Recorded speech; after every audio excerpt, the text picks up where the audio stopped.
Oke, 1 menit lagi menuju 8.30. Saya mohon maaf pada waktu 2 kali ya saya tidak bisa hadir karena, menerima vaksin ya tanggal 23 bulan lalu dan kemarin tanggal 21 ya. Saya akan mulai untuk membahas materi topik 8. Izinkan saya untuk sharing screen.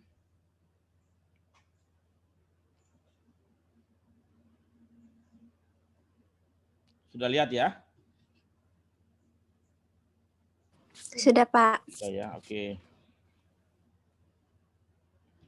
Ya, jadi tatap muka 8 kita membahas mengenai premium price dan tarif yang diatur ya. Nah, seperti kalian ketahui bahwasannya premi itu yang menjadi beban tertanggung dibebankan oleh perusahaan asuransi.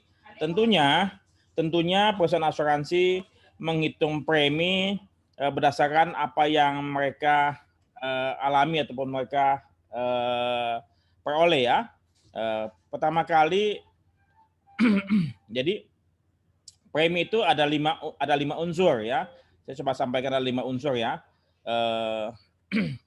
Seperti yang kalian baca, saya nggak lihat ini, ada 5 unsur. Pertama adalah loss ratio, kalau tidak salah di sini ya. Ada nggak? Oke. Pertama, saya langsung aja loss ratio ya. Loss ratio artinya apa?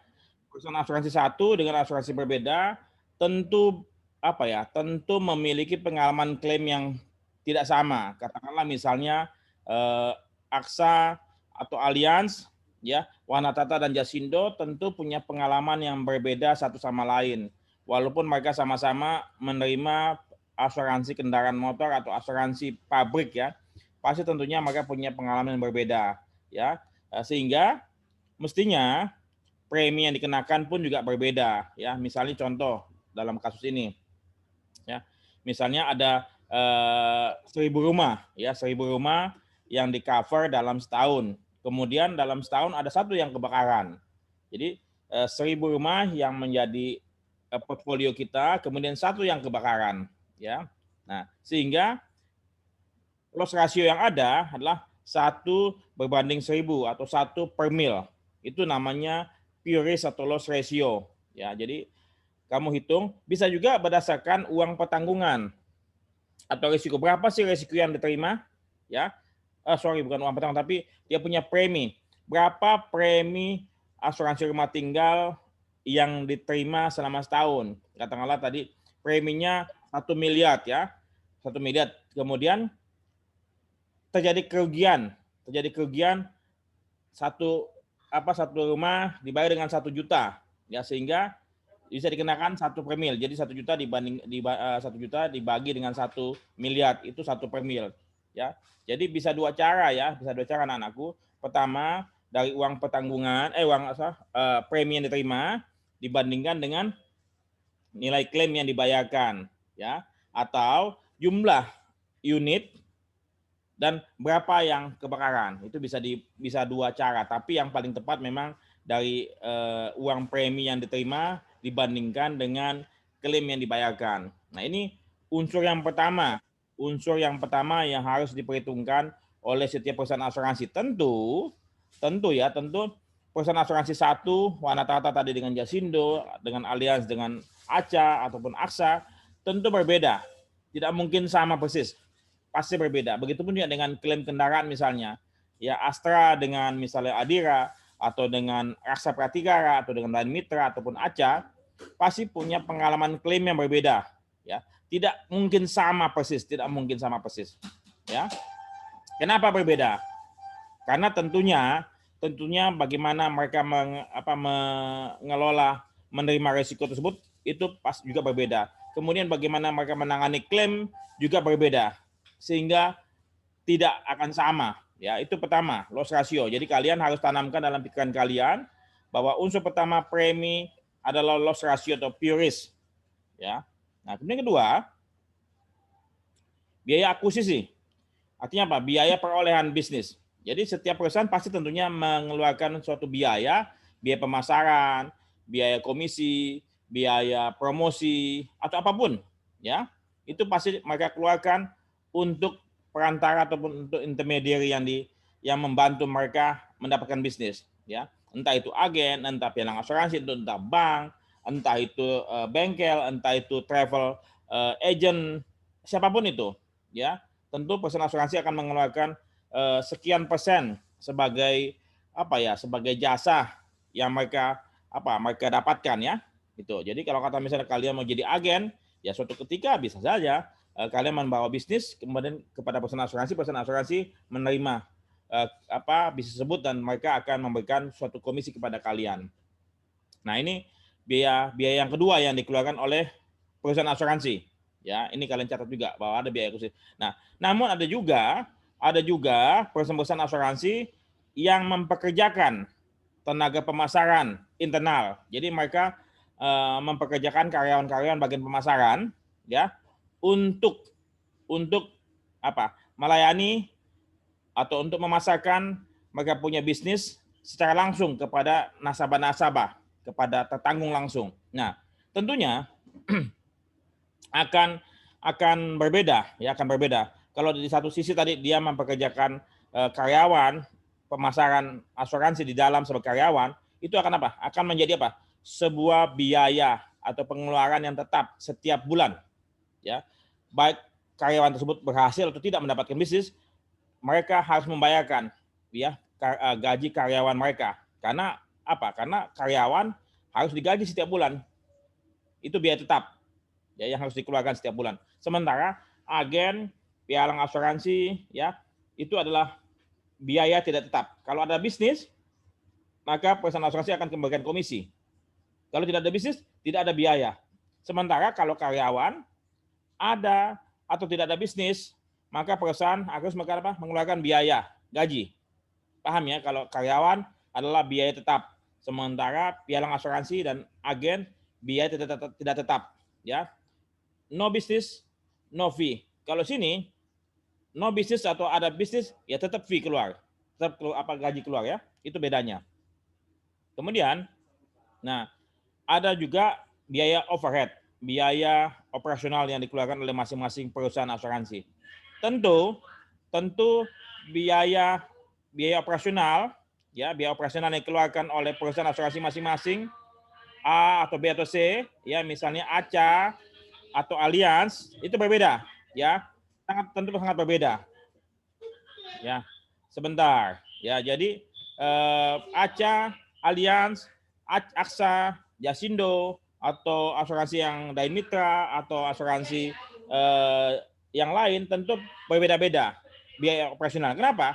Pertama, karena overhead ataupun biaya direksi BOD itu kan berbeda.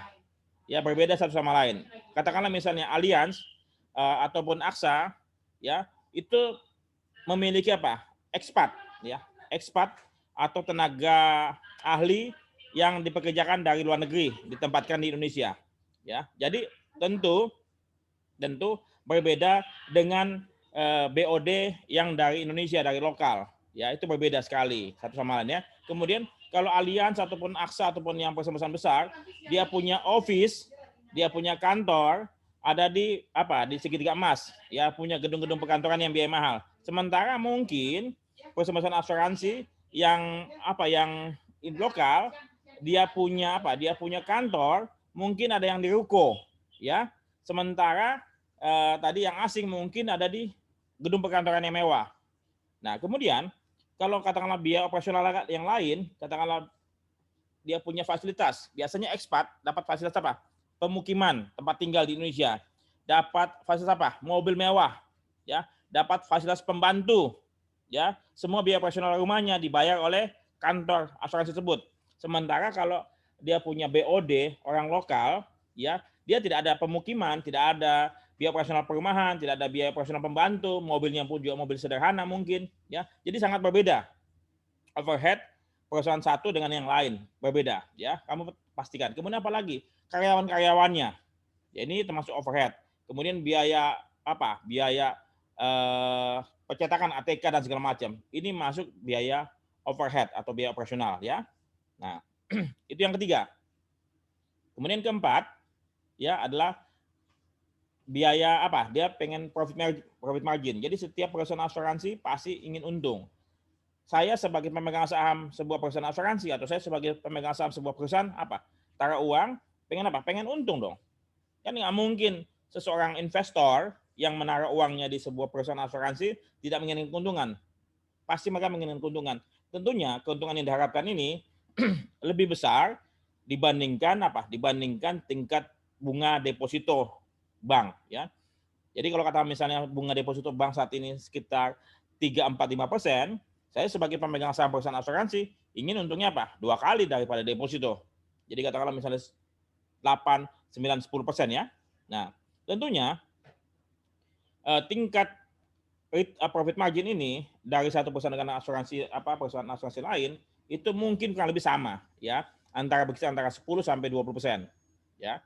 Ya, kemudian yang kelima adalah memperhatikan inflasi, return on investment, errors and omission. Jadi misalnya kalau kalian membuat suatu anggaran, sebuah anggaran, biasanya ada biaya apa? Biaya misalnya kalian mau mengadakan seminar, biaya pembicara, biaya pamflet ya, atau biaya ruangan, kemudian biaya konsumsi, biaya transportasi, biaya alat tulis, dan di bawahnya adalah lain-lain, others ya.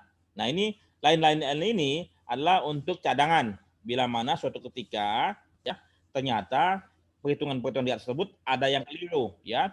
Misalnya katakanlah tadi dia memperhitungkan tingkat bunga bank sekian persen, ternyata keliru ya. Kayak misalnya saat ini pada waktu sebelum pandemi tingkat bunga deposito mungkin bisa dapatkan antara 7, 8, 9% ya.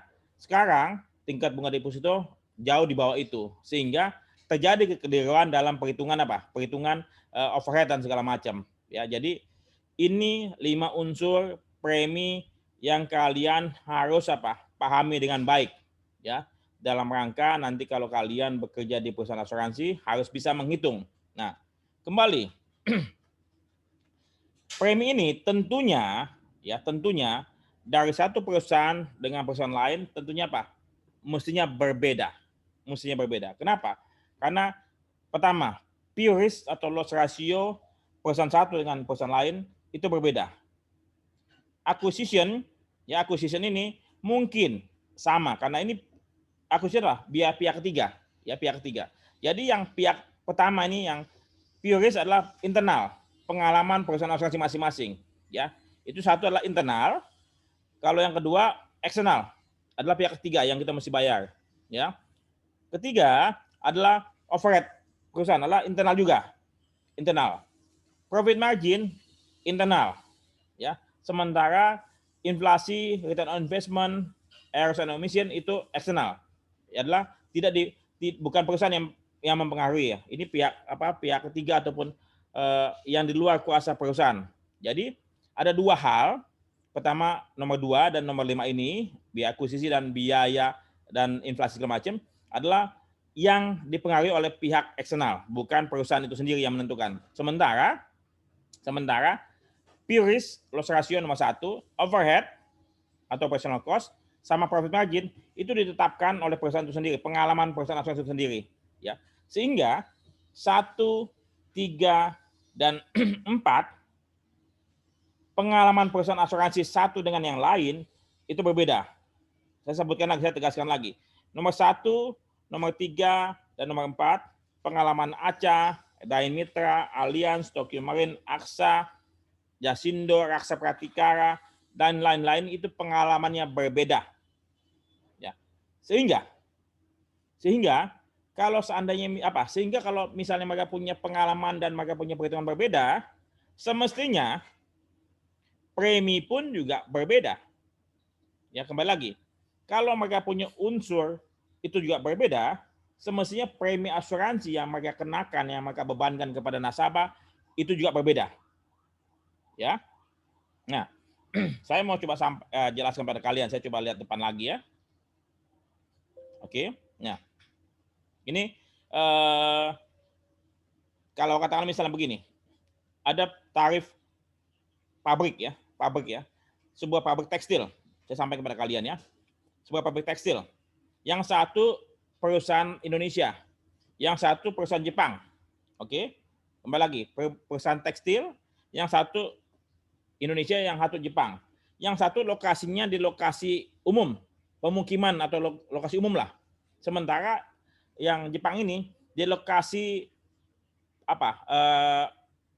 di lokasi bisnis, di lokasi di lokasi memang pergudangan ataupun lokasi industri, katakanlah ya, lokasi industri misalnya katakanlah di MM2000. Nah, sekarang misalnya begini, sama-sama membuat tekstil, katakanlah membuat kain misalnya. Nah, kemudian dengan tarif yang ada saat ini yang diatur oleh regulator, mereka preminya sama. Contoh asumsi saja, preminya 2 per mil masing-masing pabrik yang ada, pabrik tekstil Indonesia, pabrik tekstil Jepang misalnya. Itu sama-sama 2 per mil. Yang satu lokasinya lokasi umum, yang satu memang lokasi pabrikan. Ya. Apakah itu adil? Apakah itu benar? Anda sebagai underwriter nanti, ya, kalian sebagai calon underwriter, ya, yang satu pabrik Indonesia, lokasinya lokasi umum, yang satu pabrik Jepang, yang lokasinya lokasi pabrikan. Saya percaya kualitas resiko dari pabrik Jepang ini sebagai investasi asing dari luar negeri pasti memiliki kualitas resiko yang sangat baik, lebih baik dibandingkan pabrik yang dari Indonesia. Ya, saya percaya pabrik yang tekstil ini memiliki sarana pemadam api yang memadai, sarana pencegahan api yang memadai. Ya, dia punya tingkat kebersihannya pasti lebih baik karena standar Jepang. Nah, coba bayangkan, Anda sebagai underwriter melihat pabrik ini lebih baik, lebih bagus dibandingkan pabrik yang satu, Anda harus mengenakan tarif yang sama. Ya, tarif yang sama, katakan tadi 2 per mil. Berarti apa? Anda tidak usah berpikir, ya, tidak usah survei, sama-sama tarif tekstil, tarifnya 2 per mil, ya sudah 2 per mil. Baik itu jelek apa tidak, resikonya ya sama-sama 2 per mil. Semestinya tidak sama. Ya, tidak sama. Ya, tetapi saat ini tarif premi yang diatur regulator tekstil ada kodenya 2 per mil. Ya, semua sama-sama 2 per mil. Nah, jadi menurut saya pribadi, dan saya percaya teman-teman di luar pun juga akan berpikir yang sama, mestinya bila mana kualitas risiko sebuah pabrik, sebuah risiko ini lebih baik dibandingkan risiko yang lain, mestinya tarifnya ini lebih murah dibandingkan pabrikan yang tidak baik risikonya. Paham ya? Jadi risiko ini mestinya lebih rendah dibandingkan risiko yang lain. Karena fungsi underwriter harus menilai risiko. Ya. Kalau risikonya lebih baik, ya tentunya preminya harus lebih rendah. Kenapa? Karena tadi kembali lagi, si perusahaan Jepang ini telah berinvestasi membeli berbagai macam perlengkapan, peralatan untuk supaya risikonya lebih baik. Kan semestinya dia dapat premi yang lebih rendah. Ini sangat tidak adil buat underwriter kita yang menghitung premi tersebut, dan juga tidak adil buat nasabah yang risikonya baik. Jadi kalian harus camkan dalam pikiran kalian bahwasannya premi risiko mestinya berbeda satu dengan yang lain. Tergantung Tergantung kualitas risikonya. Ya. Nah, premi yang dibebankan akan ditambahkan ada biaya polis dan ada biaya materai. Saat ini biaya materai kalau tidak salah di atas transaksi di atas 10 juta ya. Di atas 5 juta. Di atas 5 juta kena materai 10.000. Kalau biaya polis mungkin berkisar antara 25, 50 sampai 100.000. Tapi kalau polisnya polis digital mungkin sudah tidak dikenakan lagi biayanya ya. Nah, oke. Nah, kalau di asuransi umum saat ini hanya ada 2 tarif yang diatur oleh regulator ya, yaitu tarif kendaraan bermotor dan tarif properti. Nah, saya salah satu orang yang menentang pemberlakuan tarif ini. Kenapa? Karena tadi tidak sesuai dengan best practice atau melanggar ketentuan, melanggar ilmu-ilmu asuransi. Ya. Karena tadi kembali lagi Resiko yang baik mesti dapat tarif yang baik, ya. Kalau resiko yang buruk mesti dapat tinggi preminya. Nah, kemudian kembali lagi tadi ini kan ada 5 elemen, ya. Saya coba sampaikan pada kalian, ya. Tadi kalau preminya sama, sementara resikonya lebih baik, itu tidak adil buat tertanggung, ya. Dan juga tidak adil buat underwriter. Kenapa? Underwriternya tidak memakai pikiran lagi karena tarifnya sama, ya sudah, nggak usah mikir. Nah, tapi kemudian ini juga tidak adil buat perusahaan asuransi, ya, yang punya pengalaman klaim baik. Mestinya kalau perusahaan asuransi yang memiliki pengalaman klaim baik, kenapa? Dia harus apa? Harus bisa memberikan apa? Tarif yang lebih ekonomis, ya. Kalau katakanlah perusahaan asuransi tersebut dia punya underwriting yang bagus, cakap, ya, sehingga dia bisa memanage risiko tersebut dengan baik, sehingga portfolio bisnis yang mereka terima bagus semua, loss record-nya bagus. Kenapa? Karena akhirnya mestinya preminya bisa rendah. Ya, kalau loss ratio baik, ya tentu preminya mesti rendah. Sekarang perusahaan asuransi yang punya underwriting bagus, punya klaim bagus, bisa memanage klaim dengan baik, masa harus disamakan dengan perusahaan asuransi yang apa? Yang tidak bagus underwriter-nya, yang tidak bagus dia punya klaimnya. Ya. Jadi ini sama-sama apa? Namanya pelecehan intelektual. Ya, pelecehan intelektual. Perusahaan asuransi yang memiliki bagian underwriting dan bagian klaim bagus, ya, dipaksa untuk memberikan apa? Memberikan premi yang sama dengan perusahaan asuransi yang kurang baik, ya. Itu namanya pelecehan intelektual. Oke, kalau akuisisi nggak apa-apa, itu sama mungkin, ya. Kemudian yang ketiga, overhead atau operational cost.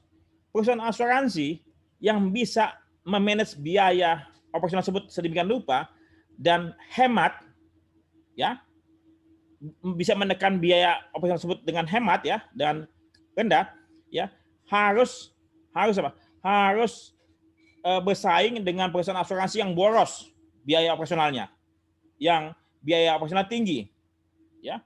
Ini sama-sama juga pelecehan intelektual. Kenapa? Karena tadi perusahaan asuransi yang bisa menekan biaya overhead mereka dengan baik, ya, saya udahlah tidak usah boros lah, saya cukup pakai mobil katakanlah mobil Jepang, ya. Sementara kalau yang bule-bule itu sebut pakai mobil apa? Mobil Eropa, ya, pasti tentu berbeda. Nah, jadi kembali lagi, ini tidak menghargai perusahaan asuransi yang bisa memanage mereka punya cost, ya. Kalau profit margin saya percaya semuanya hampir sama lah, mereka pasti sama-sama ingin untung, tapi mungkin yang lokal keuntungannya mereka tidak mungkin cukuplah dengan seberapa besar, mungkin katakanlah 2 kali, tapi sementara yang mungkin bule dia pengen untung 3 kali atau 4 kali lipat, ya. Nah, jadi kembali lagi, ini tidak adil buat perusahaan asuransi yang tadi pengalaman klaimnya rendah, ya, kemudian dia punya overhead-nya rendah, ya, itu sama sekali tidak dihargai. Nah, sekarang dengan tarif yang sama, saya tanya pada kalian semua, ya. Kalian sebagai masyarakat umum, ya. Kalian ditawarkan ada tiga penawaran, harganya sama semua. Harganya sama semua, ya. Kalian ditawarkan asuransinya Allianz, Tokio Marine, sama katakanlah yang lokal satu biji, ya, lokal, yang tidak ternama. Kalian akan pilih mana? Saya percaya umum masyarakat tersebut akan memilih perusahaan asuransi yang lebih ternama, yang lebih apa? Yang lebih ngetop. Yaitu apa? Perusahaan joint venture yang mereka punya biaya overhead-nya lebih tinggi, mereka bisa membiayakan promosi yang besar-besaran, ya. Dan mereka punya kantor yang mewah, ya. Jadi mereka bisa apa? Menggunakan mereka punya uang yang begitu besar, kapital yang begitu besar dari luar negeri, mereka untuk apa? Pasang iklan yang besar-besaran. Sementara yang lokal Indonesia, ya mereka apa? Biaya overhead-nya pasti akan ditekan sedemikian rupa. Jadi akhirnya apa? Perusahaan asuransi nasional lokal akan kalah bersaing dengan perusahaan asing yang kapitalnya begitu besar datang ke Indonesia. Jadi dengan tarif yang ada, menurut saya akan apa? Akan membunuh perlahan-lahan perusahaan-perusahaan yang apa? Yang kurang ternama. Jadi saya ingin kembali kepada laptop atau kepada buku bahwa tarif itu mestinya berbeda karena ilmu asuransi memang begitu pakemnya, tidak boleh sama karena pengalaman loss ratio masing-masing perusahaan asuransi pasti beda, overhead itu pasti beda. Jadi dua hal itu yang saya pikir tekankan, walaupun juga ada profit margin yang berbeda juga, tapi paling tidak ya 1 dan 3 itu adalah kemampuan atau kepiawaian daripada masing-masing board of directors dan board of commissioners dalam mengelola perusahaan. Kalau mereka bisa mengelola perusahaan dengan baik, tentunya apa? Pasti tentunya preminya mesti mereka apa? Lebih rendah. Tapi mereka apa? Dipaksa untuk menjual dengan tarif yang sama dengan perusahaan-perusahaan yang kurang piawai manajemennya. Oke, sampai di sini kalian ada pertanyaan nggak tentang tarif ini? Halo? Halo? Belum ada, Pak. Ya, jadi ini saya makanya mungkin kemarin kalian sudah menjawab, sudah mengirimkan jawaban ya. Bahwasannya tarif boleh saja diatur, tetapi bukan angkanya, namun formulasinya. Namun formulasinya atau resepnya. Kan tadi tarif itu ada 5 elemen. Nah, ini yang diatur saja, bagaimana mengaturnya, menghitung loss ratio bagaimana. Ya, itu diatur oleh regulator. Bukan apa? Bukan dia punya angka outputnya keluar dari 5 ini keluarnya sekian, keluar ini keluarnya sekian, enggak, karena 5 ini masing-masing perusahaan asuransi beda-beda. Jadi saya berharap formulasinya aja yang diatur, bukan angkanya. Karena ini tidak adil buat petanggung maupun bagi perusahaan asuransi yang piawai, dia punya manajemennya. Oke? Nih, ini yang kalian baca ya, tapi saya sudah sampaikan secara lisan tadi ya. Oke, itu sementara pertemuan ke-8, saya langsung ke pertemuan ke-9 ya. Kalau kalian ada pertanyaan, kalian tanyakan aja ya. Baik, Pak. Oke, saya masuk ke pertemuan 9. Mana dia? Oke. Sudah lihat ya? Ini oke. Saya catch slideshow. Renewal and cancellation. Jadi tadi underwriter berfungsi untuk menilai risiko dan menghitung preminya. Tadi ke-8 ya. Berapa premi yang pantas dikenakan oleh masing-masing risiko ya. Jadi satu risiko dengan risiko lain tentunya berbeda. Nah, sekarang kita bahas mengenai renewal and cancellation. Tugas seorang underwriter ya bukan hanya pada saat penutupan awal ya, tetapi juga bertugas untuk menilai risiko pada saat perpanjangan polis atau renewal ya. Jadi kalau di asuransi umum polis itu akan diperpanjang setiap tahun karena polis asuransinya dia punya durasi umumnya 1 tahun ya. Jadi tahun depan akan diperpanjang lagi, tahun depannya akan diperpanjang lagi. Nah, ini fungsi underwriter untuk apa? Untuk menilai risiko pada saat perpanjangan. Kalau di asuransi jiwa karena sifatnya adalah long term ya, kalau misalnya whole life atau endowment yang lain ya, itu biasanya long term, tapi ada yang namanya term life itu setahun-setahun ya, setahun-setahun. Nah, term life ataupun asuransi umum secara umum ya, asuransi kerugian pada umumnya ya, itu setahun-setahun.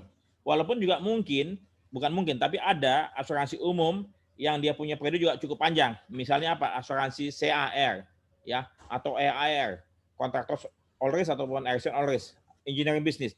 Itu panjang, bisa 3 tahun, bisa 5 tahun ya, sesuai dengan apa? Periode pemasangan ataupun pembangunan gedung itu. Ya, kalau misalkan ada sebuah gedung, saya pernah mengasuransikan BNI City yang ada di Sudirman, itu periodenya kalau tidak salah 3 tahun, dia punya periodenya ya, selama 3 tahun, sehingga itu cukup panjang.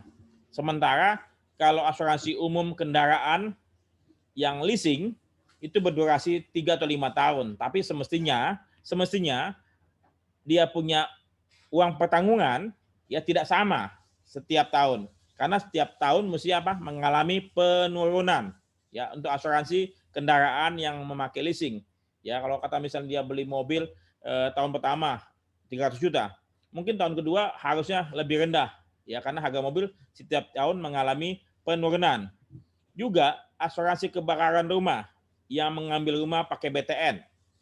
Ya, bayar tapi nyicil ya, katakanlah 5 atau 10 tahun atau bahkan 15 tahun. Semestinya uang pertanggungan juga itu tiap tahun mengalami peningkatan. Mengapa?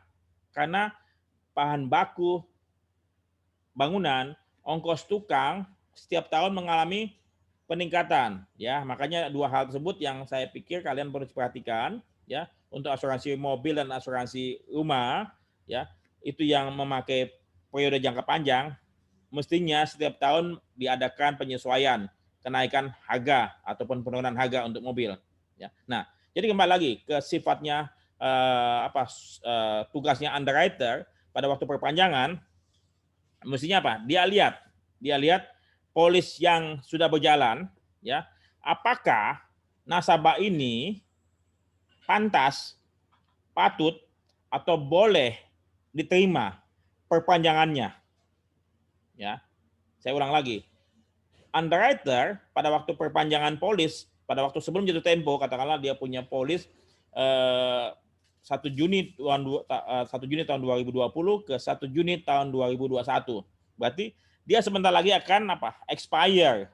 Ya, akan expire. Nah, mestinya underwriter sudah bekerja 1 atau 2 bulan sebelum polis tersebut berakhir, ya.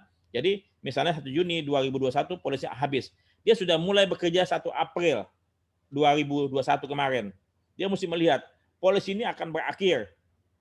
Apakah polis ini boleh kita perpanjang kembali atau tidak? Mengapa?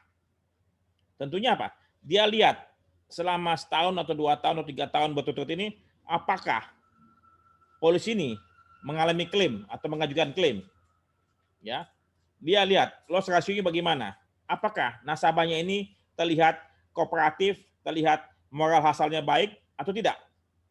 Ya, sehingga underwriter bisa memutuskan polis ini boleh diperpanjang. Dengan apa? Tentunya apa? Dengan kondisi saat ini. Katakanlah misalnya tarifnya mengalami perubahan atau mungkin juga dia punya situasi berbeda, dia mesti TC-nya diubah. Jadi bukan hanya menyetujui perpanjangan atau tidak menyetujui perpanjangan, tapi juga menentukan TC-nya, terms and condition. Ya, apa kondisi dan persyaratannya, dan ketiga apa? Menentukan harga premi saat ini berapa. Nah, ini mesti dijelaskan kepada bagian pemasaran sebagai ujung tombak perusahaan asuransi kepada apa? Kepada masyarakat, kepada pelanggan, ya. Jadi si underwriter punya tugas untuk mereview, untuk memeriksa, menganalisa apakah risiko nasabah yang sudah menjadi tertanggung kita itu boleh kita perpanjang atau tidak, dan mengapa. Ya, itu mesti menjadi apa? Mesti menjadi pertanyaan bagi underwriter. Mengapa dia boleh perpanjang, mengapa tidak perpanjang? Dan kalau misalnya boleh perpanjang, bagaimana kondisi persyaratannya dan berapa harga premi saat ini? Atau mungkin tambahan ada deductible-nya lebih besar kalau misalnya ternyata dia mengalami klaim di waktu-waktu lalu atau preminya dikasih loading. Nah, ini tugasnya apa? Tugasnya underwriter, ya, untuk memeriksa kembali pada saat renewal. Ya, ini pelajaran hari ini. Kemudian berbagai macam konsiderasi kan, ya. Tadi kondisi pengalaman klaim dan apakah nasabahnya kooperatif atau tidak, ya. Dan kemudian bagaimana kondisi saat ini. Siapa yang, nah ini si underwriter harus menerbitkan apa? Renewal invitation. Jadi terus terang aja, mencari bisnis baru jauh lebih mahal biayanya dibandingkan mempertahankan nasabah-nasabah yang sudah ada. Saya ulang lagi, memperoleh bisnis baru atau nasabah baru, biayanya jauh lebih mahal daripada mempertahankan nasabah-nasabah yang sudah kita miliki. Ya. Nah, sehingga kalau nasabah-nasabah yang sudah kita miliki saat ini, kita coba pertahankan sedemikian rupa. Apalagi kalau nasabah tersebut apa? Memiliki loss ratio baik dan nasabahnya kooperatif dan moral hazardnya baik. Ya. Jadi kita harus apa? Mengirimkan renewal invitation yang isinya kurang lebih begini. Bapak Ibu tertanggung, kami ucapkan terima kasih atas kepercayaan Anda selama ini kepada kami dengan menggunakan pertanggungan perusahaan asuransi ini. Anda telah menjadi nasabah kami selama 5 tahun terakhir ini, sejak tanggal sekian. Dan selama Anda menjadi tertanggung kami, pengalaman klaim Anda sekian sebesar sekian, tahun sekian sebesar sekian, tahun sebesar sekian, ya. Nah, kami menyampaikan bahwa kami senang, kami bangga memiliki Anda sebagai tertanggung, dan untuk itu kami menginformasikan bahwa polis Anda akan jatuh tempo pada tanggal 1 Juni tahun 2021. Adapun kondisi dan persyaratan saat ini yang kami sampaikan adalah terlampir. Ya, misalnya property all risk dengan perluasan apa, sampaikan semuanya. Deductible bagaimana, ada warranty bagaimana, kalian sampaikan, ya. Dan harga premi yang kami berikan saat ini sesuai dengan aturan yang ada sebesar sekian. Untuk itu premi perpanjangan periode 1 Juni tahun 2021 ke 1 Juni tahun 2022 bila mana uang pertanggungannya masih sama seperti tahun lalu sebesar sekian, ya. Oke. Demikian kami sampaikan, kami nantikan konfirmasi perpanjangan Anda pada slip instruksi kepada kami. Demikian, terima kasih. Nah, slip ataupun renewal invitation ini ya disampaikan oleh pemasaran ataupun oleh pihak yang memang menangani bisnis tetangga tersebut, ya. Dan benar Pak, mesti dijelaskan. Jadi selain menyampaikan, mesti dijelaskan apa yang berbeda dari kondisi tahun lalu dengan kondisi saat ini. Apa yang mengalami perubahan? Tadi mengenai kondisi persyaratannya dan kondisi persyaratannya, dengan tarif preminya, dengan preminya berapa, mesti dijelaskan. Ya, bisa saja preminya mengalami kenaikan tahun ini atau mengalami penurunan, mesti dijelaskan. Dan kemudian apa? Tanggung mungkin meminta waktu. Oke Pak, terima kasih atas penjelasan Anda. Saya minta waktu untuk berpikir, untuk membicarakan internal. Nggak apa-apa, kalian sampaikan terlebih dahulu, tapi sebelum jatuh tempo 1 Juni nanti, ya mestinya di 1 Mei kalian negosiasi. Setelah kalian mengirimkan di April kan, 1 Mei kalian sampaikan, Pak Ibu, polis Anda akan jatuh tempo 1 bulan lagi. Apakah ada yang ingin Ibu tanyakan atau apakah ada yang Ibu ingin sampaikan? Oh iya Pak, kami ingin meminta keringanan premi. Bisakah Bapak memberikan tambahan diskon atau keringanan pembayaran? Tahun lalu kami membayar 2 kali installment. Bisa nggak tahun ini Pak? Karena situasi COVID masih juga menghantui kami, masih menghantam kami punya bisnis. Boleh nggak Pak tahun ini pembayaran preminya kami install 4 kali? Ya, nah tentunya dengan adanya permintaan baru dari nasabah, ya kalian sebagai underwriter harus apa? Harus menyampaikan hal ini kepada pihak reasuransi. Ya, menyampaikan, meminta persetujuan orang reasuransi, reasurator kalian. Nasabah kalian minta 4 kali, kalian mesti menyampaikan, bos, nasabah gue minta 4 kali nih. Boleh nggak ya, gue bayar ke lu 4 kali juga. Jadi kondisi ketertanggung disampaikan ke reasuransi untuk mendapatkan kondisi yang sama. Jangan sampai nanti tertanggung minta 4 kali, kalian ke reasuransi cuma 2 kali. Yang nombok siapa? Kalian, perusahaan asuransi, perusahaan asuransi. Ya, jadi itu. Kalian harus diskusikan, negosiasikan apapun keberatan permintaan daripada nasabah. Ya, setelah nasabah setuju, setelah perusahaan reasuransi setuju 4 kali dan harganya setujuin, ya kalian apa?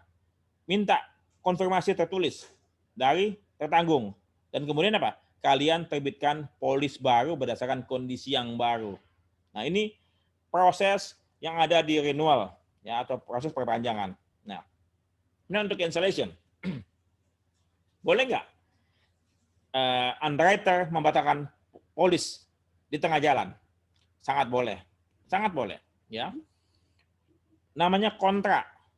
Perjanjian antara dua belah pihak. Tentunya dalam salah satu pasal dalam polis ada polis cancellation, bahwa salah satu pihak atau kedua belah pihak boleh membatalkan polis, ya, entah apapun alasannya. Katakanlah misalnya tertanggungnya tidak bisa bayar premi, atau katakanlah nasabahnya mengalami kebangkrutan, atau mungkin nasabahnya mengalami perubahan okupasi yang tidak bisa diterima oleh asuransi, ya, atau apapun alasannya. Jadi perusahaan asuransi bisa membatalkan, tertanggung pun juga bisa membatalkan polis, ya, dengan berbagai macam alasan. Tentu mesti diberikan waktu. Ya, kalau kata misalnya ternyata si perusahaan asuransi membatalkan karena loss ratio-nya tinggi ataupun nasabahnya mengalami perubahan okupasi. Nah, dari gudang pribadi ke gudang umum. Biasanya banyak perusahaan asuransi tidak bisa menerima penutupan gudang umum. Nah, tentunya ya, kalau kata misalnya begitu, si perusahaan asuransi harus menyampaikan, Pak, Ibu, kami tidak bisa menerima perubahan okupasi yang semula adalah dari gudang pribadi menjadi gudang umum. Ya, untuk itu kami akan membatalkan sesegera mungkin bila mana Anda telah berubah menjadi menjadi gudang umum. Karena treaty reasuransinya tidak ada gudang umum, ya. Nah, kalau katakanlah misal perubahan risiko seketika terjadi, maka langsung seketika pun juga dibatalkan. Tetapi kalau misalnya perusahaan asuransi membatalkan, Bapak Ibu, kami mohon maaf. Ini suatu cerita yang benar. Suatu ketika perusahaan asuransi Allianz yang mereka punya portfolio bisnis heavy equipment, ya, mereka memutuskan tidak lagi mengunderwrite atau tidak lagi menerima bisnis heavy equipment atau alat berat karena mereka punya pengalaman klaimnya sangat tinggi. Maka mereka akan withdraw atau menarik diri dari bisnis heavy equipment per tanggal sekian, ya. Makanya dia akan sampaikan kepada tertanggungnya, Bapak Ibu, kami mohon maaf, per tanggal sekian, biasa 30 hari ya, 30 hari diberi waktu. Per tanggal sekian, misalnya katakanlah hari tanggal 28 Mei, per tanggal 28 Juni nanti, semua polis-polis Ibu akan kami batalkan. Ya, dan premi akan kami kembalikan sesuai dengan periode yang belum berjalan. Untuk itu, kami persilakan Bapak Ibu mencari perusahaan asuransi lain dalam waktu 30 hari. Demikian kami sampaikan, terima kasih. Jadi, kalau perusahaan asuransi membatalkan, dia harus menyampaikan 30 hari di muka. Nah, ada juga pada waktu kemarin perusahaan asuransi yang menarik diri dari sebuah bisnis atau risiko, ya, bisa saja dia membawa portfolio bisnis tersebut, bisa saja Allianz kemarin dia membawa bisnis tersebut menjual kepada perusahaan asuransi lain.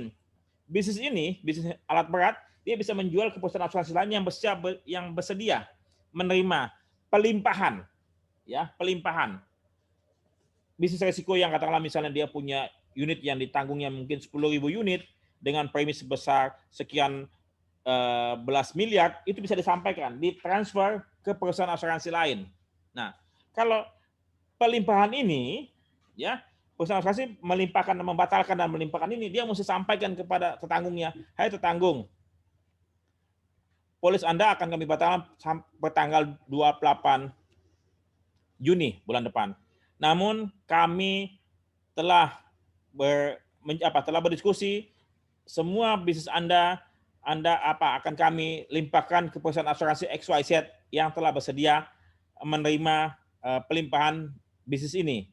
Untuk itu polis baru akan diterbitkan oleh perusahaan asuransi XYZ, ya, per tanggal 28 Juni sampai dengan berakhirnya. Nah, underwriter menerbitkan apa? endorsement pembatalan dan preminya dikembalikan secara pro rata. Ya.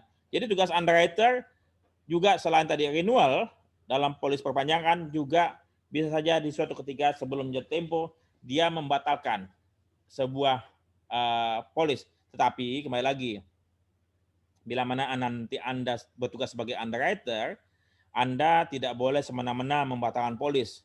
Ya, Anda harus melihat polis tersebut satu demi satu, ya alasannya, dan kemudian bila mana nasabahnya tersebut memang tidak punya bisnis lain di tempat Anda, hanya bisnis itu saja, Anda mesti kasih apa? Disposisi, minta persetujuan dari atasan Anda. Ya, tidak bisa membatalkan begitu saja polis yang ada. Anda minta persetujuan dari atasan Anda, direktur pemasaran ataupun direktur teknik, supaya apa? Anda tidak disalahkan membatalkan begitu saja.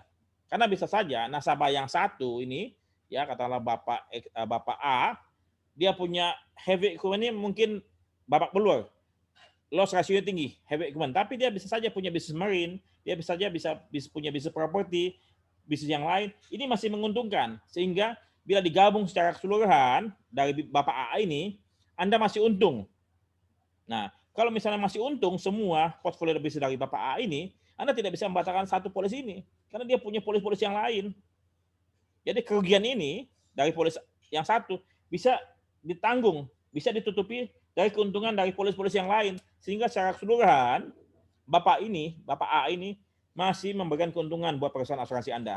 Nah, jadi Anda tidak boleh membatalkan polis begitu saja. Anda harus pikirkan dengan baik-baik alasannya dan lihat nasabahnya.